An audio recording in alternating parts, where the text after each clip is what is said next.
வணக்கம். இன்றைக்கி நம்ம ஜஸ்ட் குக் சேனலில் எல்லா சாதத்துக்கூடையுமே ஒத்து போகிற மாதிரி ஒரு உருளைக்கிழங்கு மசாலா தான் எப்படி பண்ணுறதுன்னு பார்க்க போகிறோம். இந்த உருளைக்கிழங்கு மசாலாவை நம்ம தயிர் சாதம், ரசம் சாதம், சாம்பார் சாதம், அது மட்டும் இல்லாமல் எல்லா வெரைட்டி ரைஸ் கூடவுமே வச்சு சாப்பிட்றதுக்கு ரொம்பவே ஒரு நல்ல காம்பினேஷனாக இருக்கும். இப்போ இந்த கிழங்கு மசாலா எப்படி பண்ணுறதுன்னு பார்க்கலாம். ஒரு கடாயில் 1 டேபிள் ஸ்பூன் அளவுக்கு எண்ணெய் சேர்த்து சூடு பண்ணியிருக்கேன். இதில் கொஞ்சமாக கடுகு, ஜீரகம், உளுத்தம்பருப்பு சேர்த்து பொரிய வச்சுக்கலாம். இது கூடவே ஒரு பெரிய சைஸ் வெங்காயம் நல்லா குட்டி குட்டியாக கட் பண்ணி சேர்த்துக்கோங்க.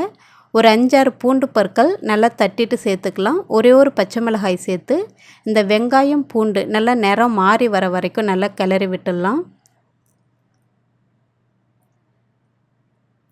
இப்போது வெங்காயம் நல்லா வதங்கிடுச்சு. 1 டீஸ்பூன் அளவுக்கு இஞ்சி பூண்டு விழுது சேர்த்துட்டு அதோடைய பச்சை வாசனை போகிற வரைக்கும் அடி பிடிக்காமல் நல்லா கிளறி விட்டுடலாம். இப்போது இஞ்சி பூண்டு விழுதோடைய பச்சை வாசனை போனதும் நம்ம மசாலா பொருட்கள் சேர்க்க போகிறோம். ஒரு 1/2 டீஸ்பூன் அளவுக்கு மஞ்சள் தூள், 1 டீஸ்பூன் வெறும் மிளகாய் தூள், ஒரு 1/2 டீஸ்பூன் அளவுக்கு கொத்தமல்லி தூள் சேர்த்து நல்லா கலந்து விட்டுடுங்க. இப்போது மசாலா பொருட்கள் சேர்த்து நல்லா கலந்ததும் இந்த மசாலாவுக்கு தேவையான அளவு உப்பு சேர்த்துட்டு நம்ம ஒரு டம்ளர் அளவுக்கு தண்ணி சேர்த்துக்கலாம். 1 டம்ளர் அப்படி இல்லைன்னா ஒரு 3/4 டம்ளர் அளவுக்கு தண்ணி சேர்த்து நல்லா கொதிக்க வைக்கணும். இந்த மசாலா கொதித்து ஓரளவு அந்த ஓரங்களில் எண்ணெய் பிரிஞ்சு வர வரைக்கும் நல்லா கொதிக்க வைக்கலாம். அப்போ தான் நல்லா டேஸ்டியாக இருக்கும் சாப்பிடும்போது.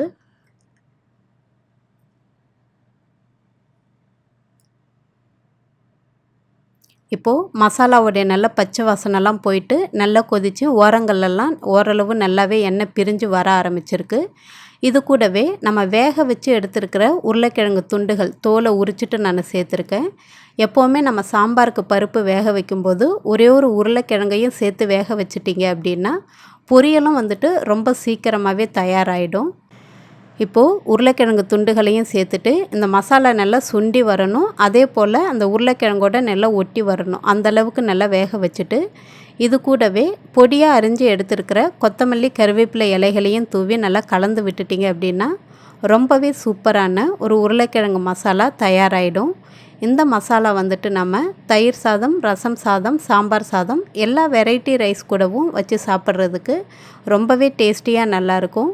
நீங்களும் உங்கள் வீட்டில் இந்த உருளைக்கிழங்கு மசாலாவை ட்ரை பண்ணி பார்த்துட்டு எப்படி இருந்துச்சுன்னு சொல்லுங்கள். நன்றி, வணக்கம்.